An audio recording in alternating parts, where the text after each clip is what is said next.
pikir sekolah cuma tempat belajar, kamu salah besar. Di sebuah SMA tua, seorang siswi berprestasi tiba-tiba menghilang tanpa jejak. Bangkunya kosong, namanya masih dipanggil saat absen. Dan yang terakhir, terlihat bersamanya adalah guru kimianya sendiri. Yang lebih mengerikan, di dalam loker meja sekolah ditemukan sesuatu yang tidak seharusnya ada di sana. Ini bukan cerita fiksi, ini kisah tentang tumbal janin, ritual terlarang, dan rahasia gelap di balik ruang lab kimia. Cerita horor sekolah, janin, darah, dan guru yang menyimpan rahasia. Namaku Roro. Aku bukan tipe orang yang percaya hal-hal gaib. Dari kecil, aku selalu diajari untuk berpikir masuk akal. Buatku, semua kejadian pasti ada sebab logisnya. Kalau ada suara aneh di rumah, mungkin cuma pipa air atau kayu yang memuai. Kalau ada yang bilang melihat penampakan, kemungkinan besar cuma capek, kurang tidur, atau pikiran lagi kacau. Dunia ini kejam, tapi tetap rasional. Itu prinsip yang selalu aku pegang. Sampai akhirnya aku sekolah di SMA itu. Sekolah kami sebenarnya terlihat normal dari luar. Bangunannya tua, cat temboknya sudah kusam, dan mengelupas di beberapa bagian. Pohon-pohon besar tumbuh di halaman, bikin suasana teduh, tapi juga agak suram. Lorong-lorongnya panjang dan sempit, dengan lampu neon yang sering berkedip tanpa alasan jelas. Anehnya, lorong-lorong itu selalu terasa dingin, bahkan saat matahari lagi terik-teriknya. Banyak murid bilang itu karena bangunan lama, sirkulasi udaranya buruk. Aku percaya saja, tapi ada satu tempat yang bikin sebagian besar murid enggan mendekat, apalagi masuk. Laboratorium kimia. Bukan karena bau zat kimia, bukan juga karena alotalatnia yang kelihatan ribet dan berbahaya. Alasannya jauh lebih sederhana, tapi entah kenapa lebih menakutkan. Semua itu karena satu orang, Pak Heru. Pak Heru adalah guru kimia kami. Terkenal galak, kaku, dan dingin. Dia jarang sekali senyum, bahkan hampir nggak pernah. Wajahnya selalu datar, matanya sayu tapi tajam, seperti orang yang kurang tidur bertahun-tahun. Kalau beliau masuk kelas, suasana langsung berubah.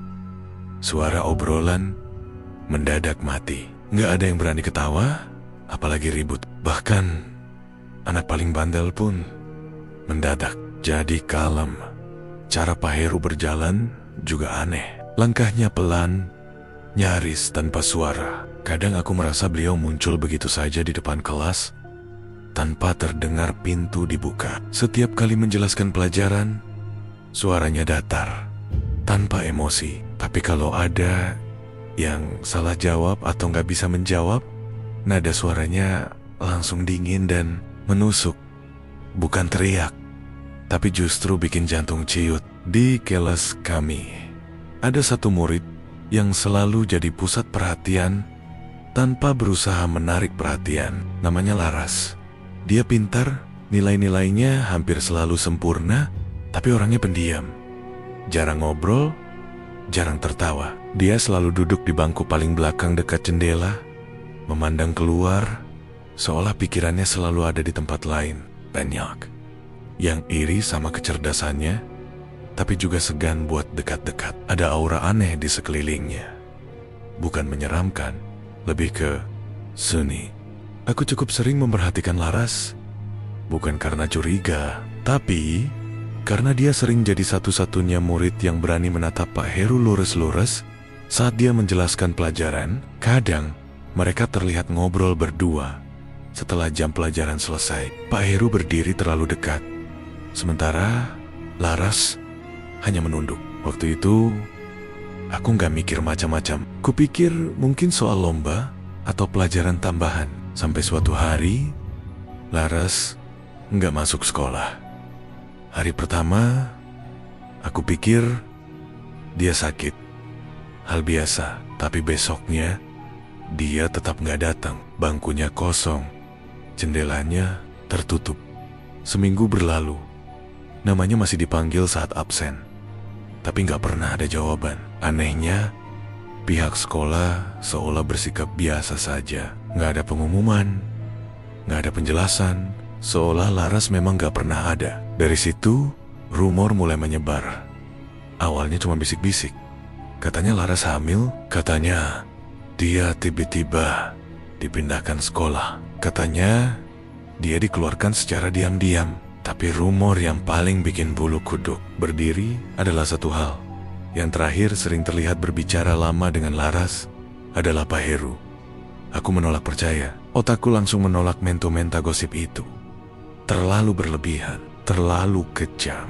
Aku yakin semua itu cuma cerita liar. Anak-anak sekolah yang bosan dan suka membesar-besarkan sesuatu. Sampai kejadian itu menimpa sahabatku Nadine. Hari itu, Nadine panik setengah mati. Karena besok ada ulangan kimia. Dia belum belajar sama sekali. Wajahnya pucat, tangannya dingin. Dia menarik lenganku dan berbisik. Katanya pernah dengar kalau Laras suka nyimpan catatan jawaban di loker meja. Nadine maksa aku buat nemenin dia ke kelas setelah jam pulang. Aku sebenarnya males dan gak setuju, tapi Nadine terus merengek. Akhirnya aku ikut, cuma buat nemenin. Kelas sudah sepi, suasana hening. Cuma terdengar suara angin dari jendela yang sedikit terbuka. Nadine langsung menuju bangku Laras. Dia jongkok, membuka loker meja itu dengan tangan gemetar. Begitu loker terbuka, bau busuk langsung menghantam hidung kami.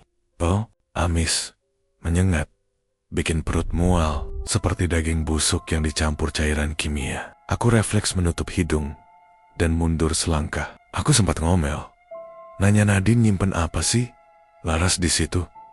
Tapi aku gak sempat ngomel lebih jauh. Tubuh Nadine tiba-tiba kaku.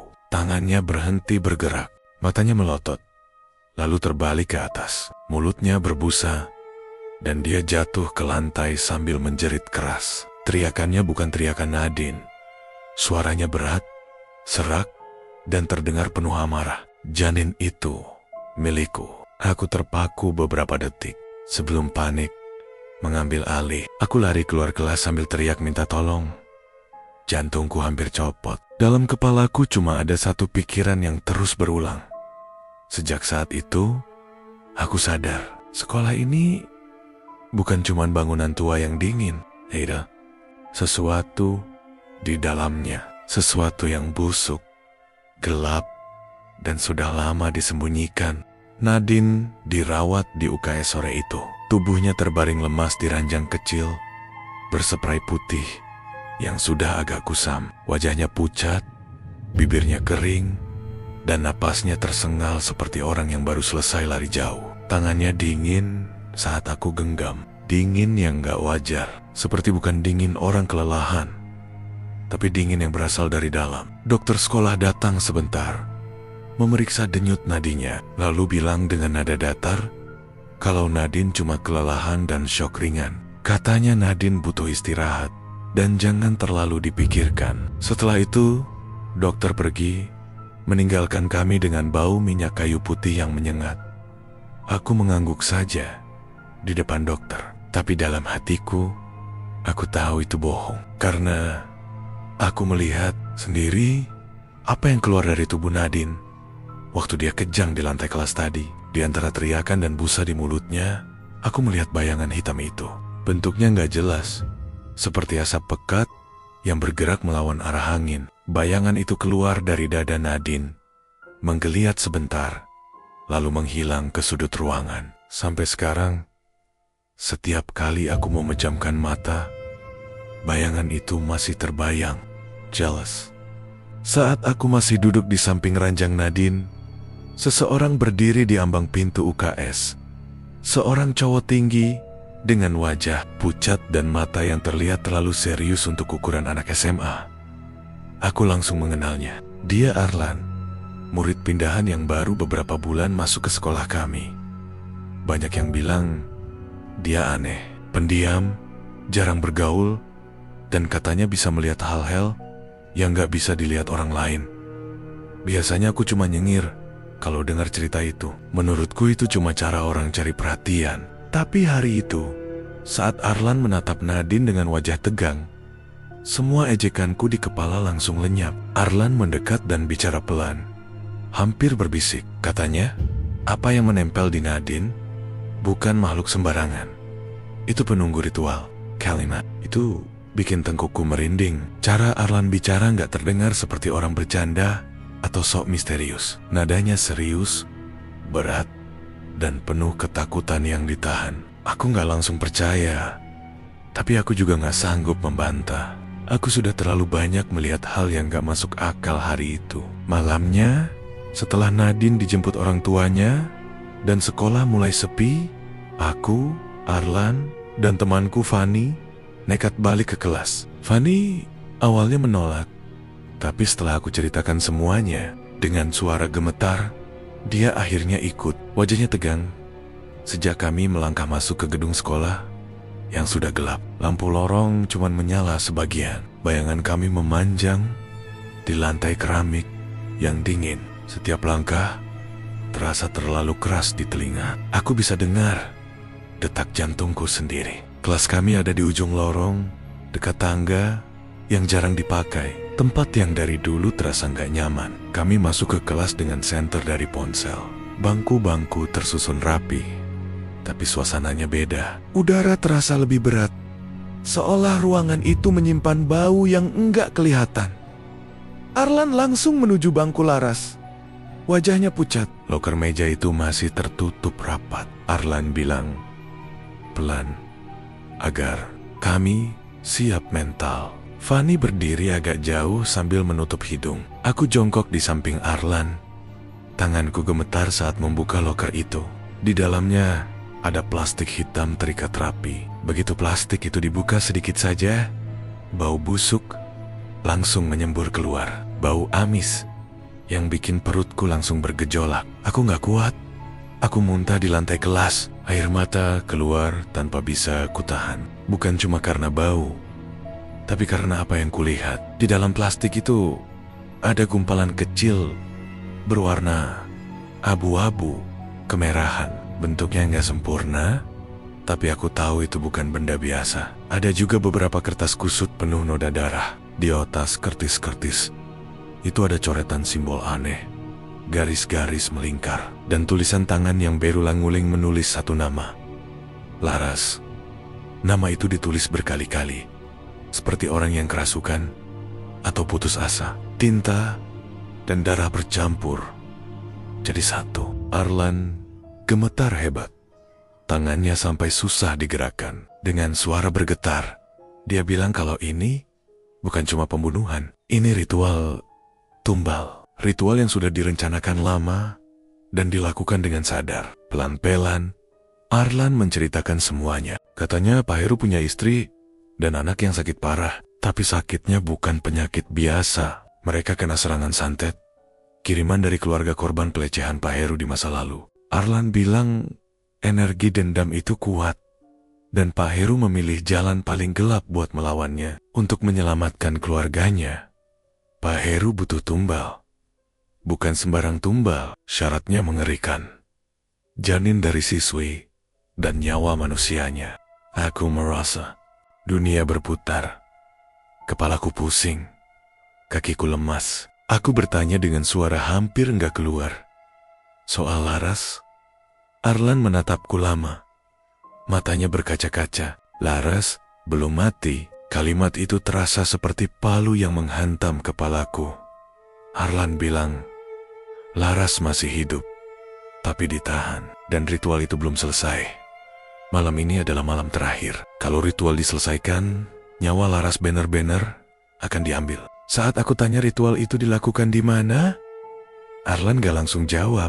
Dia menoleh ke arah jendela kelas, ke bangunan gelap di seberang halaman sekolah, laboratorium kimia. Begitu dia mengucapkan tempat itu, udara di kelas terasa makin dingin. Dadaku sesak, tenggorokanku kering. Aku gemetar hebat, bukan cuma karena takut, tapi karena satu hal yang akhirnya benar-benar kupahami. Sejak awal, Semua petunjuk mengarah ke sana. Dan kalau kami terlambat, mungkin besok yang hilang bukan cuma satu nama lagi. Sekolah sudah benar-benar sepi saat aku dan Arlan melangkah masuk ke lorong utama. Jam dinding di dekat ruang guru menunjukkan hampir tengah malam. Lampu-lampu lorong mati sebagian, menyisakan cahaya kekuningan yang redup dan berkedip. Setiap kali lampu itu berkedip, bayangan kami ikut bergerak di dinding, memanjang dan memendek seperti makhluk hidup. Suara langkah kaki kami menggema terlalu keras, seolah seluruh gedung kosong itu sedang mendengarkan. Udara terasa berat. Bau bahan kimia bercampur dengan aroma lembab bangunan tua menusuk hidung. Semakin dekat kami ke arah laboratorium kimia, bau itu semakin menyengat. Tanganku dingin. Telapak tanganku basah oleh keringat. Aku ingin berhenti, ingin lari, tapi kakiku tetap melangkah maju. Seolah ada sesuatu yang menarikku ke sana. Pintu laboratorium kimia tertutup rapat. Gagang pintunya terkunci. Arlan menempelkan telinganya ke pintu. Wajahnya langsung menegang. Dari dalam terdengar suara pelan. Bukan suara alat, bukan suara air. Erangan lirih, tertahan, seperti orang yang menahan sakit terlalu lama. Dadaku sesak. Aku hampir muntah. Arlan mendorong pintu dengan sekuat tenaga. Entah bagaimana, kuncinya menyerah. Pintu terbuka dengan suara decit panjang yang memekakkan telinga. Begitu aku melihat ke dalam, kakiku langsung lemas. Laras terbaring di atas meja praktikum. Tubuhnya diikat dengan tali dan lakban. Sekolahnya sudah basah oleh darah. Wajahnya pucat seperti kertas. Matanya terbuka tapi kosong, seolah jiwanya sudah lama pergi. Dari sela kakinya, darah masih mengalir, menetes ke lantai, dan bercampur dengan cairan kimia yang tumpah. Bau amis dan formalin bercampur jadi satu, membuat ruangan itu seperti neraka kecil. Di samping Laras berdiri Pak Heru, jas lab putihnya penuh noda merah kecoklatan. Rambutnya berantakan, matanya cekung, tapi wajahnya tenang. Terlalu tenang untuk seseorang yang berdiri di tengah pemandangan mengerikan itu. Di tangannya, dia memegang alat-alat medis seadanya. Gunting, jarum suntik, dan wadah kaca berisi cairan keruh. Sedikit lagi, kata Pak Heru dengan suara datar, seolah sedang menjelaskan rumus kimia di kelas. Anakku akan selamat. Aku, Manjuret Hysteris. Suaraku menggema di ruangan itu. Tapi Pak Heru sama sekali tidak terkejut. Arlan langsung bergerak maju, berteriak menyuruh Pak Heru berhenti. Tapi Pak Heru bergerak lebih cepat dari yang kuduga. Aku hanya sempat merasakan tusukan tajam di lenganku. Sebuah suntikan menancap tepat di otot lenganku. Cairan dingin mengalir masuk ke tubuhku. Kakiku langsung goyah. Pandanganku berkunang-kunang. Aku jatuh berlutut di lantai. Napasku tersengal. Pak Heru mendekat dan membungkuk di dekat telingaku. Aku bisa mencium bau darah dan bahan kimia dari tubuhnya. Ganti saja kamu, bisiknya pelan. Suaranya penuh keyakinan yang membuatku merinding. Yang penting, keluargaku selamat. Tubuhku semakin berat. Aku berusaha melawan, tapi kelopak mataku terasa seperti ditarik paksa. Dalam sisa kesadaranku, aku mendengar teriakan Arlan memanggil namaku. Aku mendengar suara benda kaca pecah, suara rak besi roboh, dan teriakan marah yang bukan lagi suara manusia. Lalu, sunyi. Aku terbangun dengan cahaya putih menyilaukan. Bau obat-obatan memenuhi hidungku. Kepalaku pusing, tenggorokanku kering. Beberapa detik, aku gak sadar di mana aku berada. Sampai aku melihat selang infus di tanganku dan suara mesin monitor yang berbunyi pelan. Rumah sakit. Arlan duduk di samping ranjangku. Wajahnya penuh luka kecil. Bibirnya pecah, tapi matanya lega saat melihat aku membuka mata. Aku mencoba bicara, tapi suaraku serak. Aku cuma bisa bertanya satu hal dengan bibir gemetar. Laras? Arlan menunduk. Air matanya jatuh tanpa suara. Dari situ aku tahu jawabannya. Laras tidak selamat. Ritual itu gagal, kata Arlan. Gangguan yang terjadi saat dia melawan Pak Heru membuat prosesnya terhenti. Janin itu tidak bisa digunakan, tapi nyawa Laras sudah terlanjur hilang. Pak Heru ditangkap malam itu juga. Polisi datang setelah alarm kebakaran berbunyi akibat pecahan bahan kimia di lab. Penyelidikan dilakukan diam-diam, tapi kebenarannya akhirnya terungkap. Beberapa hari kemudian, polisi menemukan sesuatu yang jauh lebih mengerikan di belakang sekolah. 5 kain kafan terkubur dangkal di tanah, tepat di belakang gedung laboratorium kimia. 5 korban dari ritual-ritual sebelumnya. Nama-nama mereka tidak pernah muncul di berita, hanya tercatat sebagai murid pindahan yang menghilang. Pax Rosso, kepala sekolah, akhirnya buka suara dengan wajah pucat dan suara gemetar. Dia mengumumkan sekolah ditutup sementara. Laboratorium kimia disegel dengan garis polisi. Semua orang berpura-pura ini hanya kasus kriminal biasa. Tidak ada yang berani menyebut ritual, tumbal, atau santet. Tapi cerita tidak berhenti di situ. Sampai sekarang, setiap malam, satpam sekolah mendengar suara perempuan menangis dari arah laboratorium kimia. Tangisannya pelan, putus-putus, seperti orang yang menahan sakit. Beberapa satpam mengaku mencium bau formalin saat melewati gedung itu. Meski semua bahan kimia sudah dipindahkan. Aku, Roro, sejak kejadian itu, aku masih hidup, masih bernafas. Tapi sebagian dari diriku tertinggal di ruang lab itu. Aku enggak pernah lagi bilang dunia ini masuk akal. Karena aku tahu di balik tembok yang terlihat biasa selalu ada kegelapan yang menunggu. Dan kadang kegelapan itu lebih nyata dari apapun yang ingin kita percayai. Dan cerita pun tamat.